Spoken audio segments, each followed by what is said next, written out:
At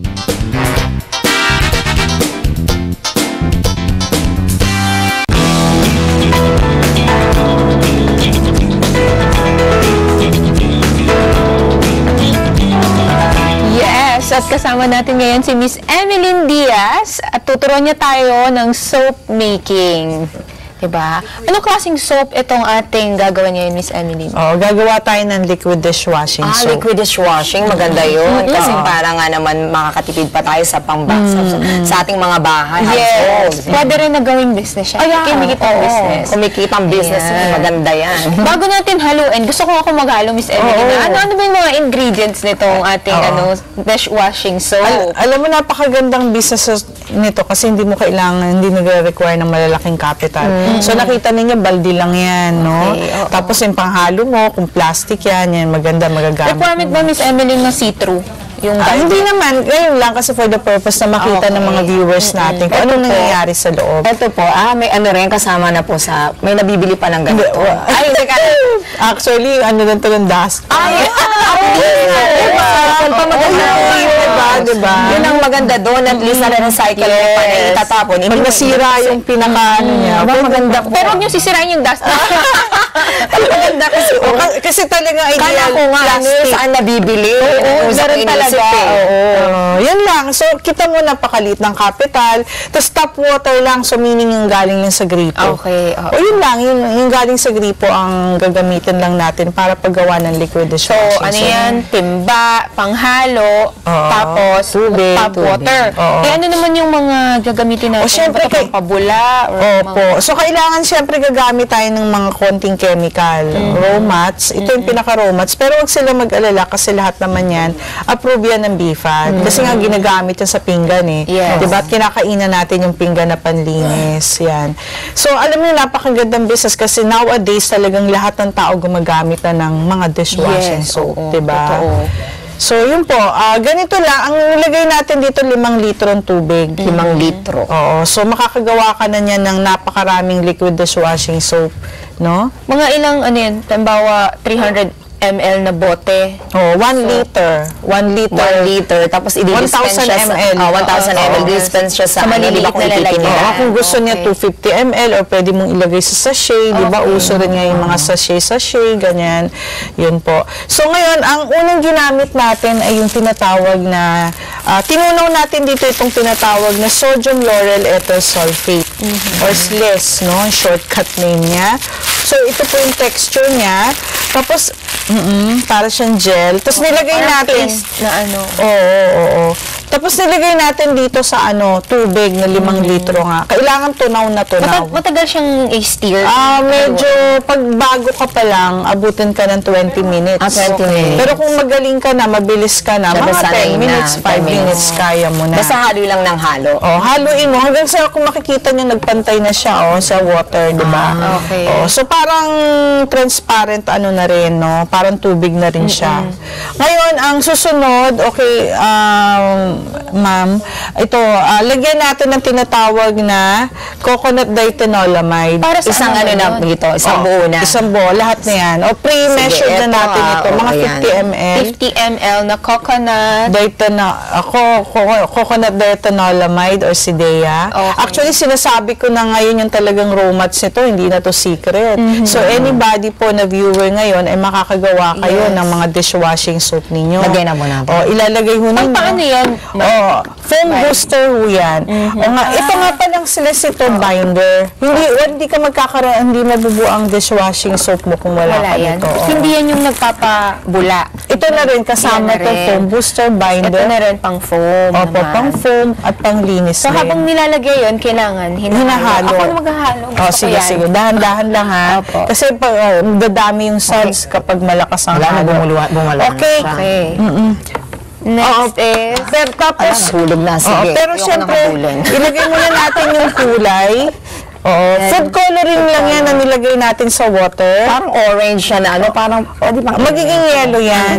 Kasi incorporate natin dun sa ilalagay natin na ano na pabango, which is lemon yung gagamitin Iba nga, natin. no? May nagkakaiba yung dating pag may color siya. So, mamaya mas magiging iba na yung dating niya. So, meron din tong parang fragrance. Oo, mamaya lalagyan natin. So next, syempre gusto natin matanggal yung mga sebo ng mga hinuhugasan nating pinggan. So lalagyan natin ng labs na tinatawag. Gusto mo yan, labs? Labs, parang magpapagmahal siya. Mahal. Yan. Ang ibig sabihin ng linear alkaline benzene sulfonic. Degreaser. Pantanggal ng sebo. Ayan, pantanggal ng Kasi sebo. dulas-dulas na siya, di ba? Talagang. Ano tayo, ano? Sige, sino na ang ano, di ba? Ayan. So nakikita ninyo, ganun lang kasimple palang gumawa ng dishwashing soap. Para ka lang, alam mo, therapy din yan because we're making things out of our hands, di ba? Kaya therapeutic din. Pero hindi dapat na sobrang bilis. Tama lang ba tong force ng paghalo? Konting ano lang. Konti pang force. Konti namang effort. Mag-effort ka para mahalo ng mahalo, ma-dissolve mabuti. Okay, So ngayon, syempre maganda, kung meron tayong pabango, syempre. Yes. Anong scent? Oo, yan, lemon yung gagamitin Lemon. natin. Mas Ilang idea, ml yun, Miss? ano lang yan, maliit lang yan, 10 ml lang 10 yan. ml. 10 ml. Oo. So, mas maganda syempre na gumamit ka ng citrus scent. Bango. Gusto ko favorite ko yung citrus. Oh, Citrus. syempre, kailangan kasi gagamitin sa pinggan Yes. Pwedeng strawberry, lemon, calamansi, orange, kung ano-ano, ganyan. So, Naisusulat kaya ng mga abay natin sa bahay, ha? oo, Mga mabagal naman yung pag-aano natin. Sulat yung mga bay para at least, Oo. diba? At lahat ng mga romance na to, may nabibilan ng mga chemical store din. Like sa Vermont Blooms Unlimited, meron din yes. sa Anonas.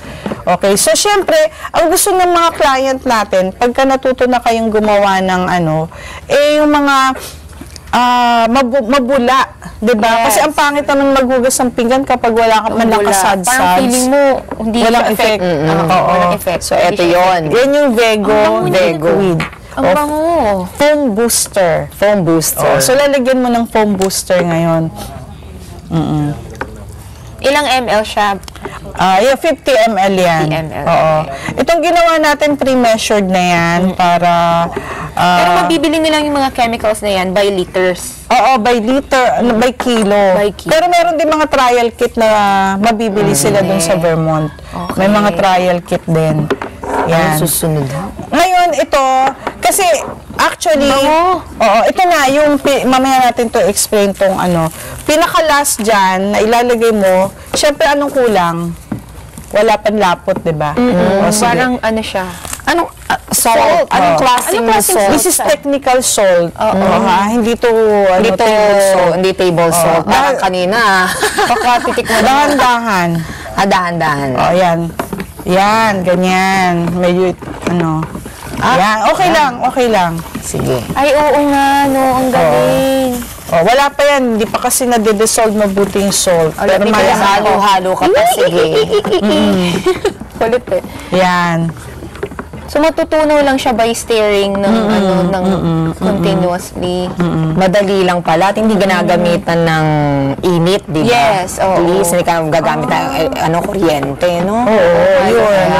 Oo. Mas tipid pa. Pahaluin na Gano'ng lang. katagal to pag Mabilis na yan. Paki-mix mo sa middle. Yan, yung ilang portion na Yan. So, nakikita mo na nagkakaroon na ng change. ano na siya, nagiging, may, ayan o. Yan, lumalapot na. Ay, oo. So, Lumalapot nakikita na ba ninyo? Yan, lumalapot na. One direction na lang muna yan. Ano ba?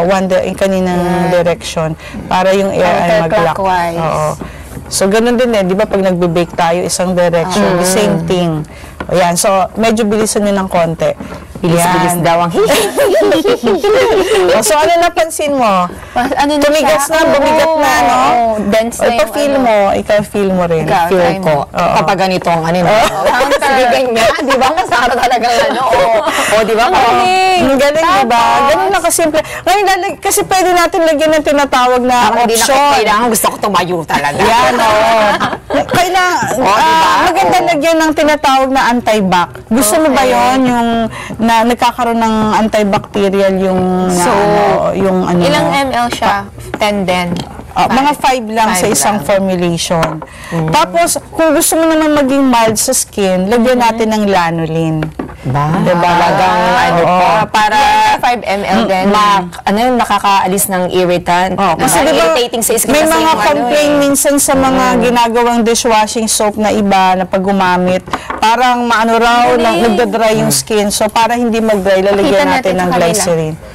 Ang galing, diba? Ayan o. So, ganyan lang mo kasi yung water gumawa lang siya. ng mga liquid dishwashing soap. Ano yan? Thick na. Oo, naging thick na. O, yan yung may sample kayo niyan later. Galing. Sige, may sample kami.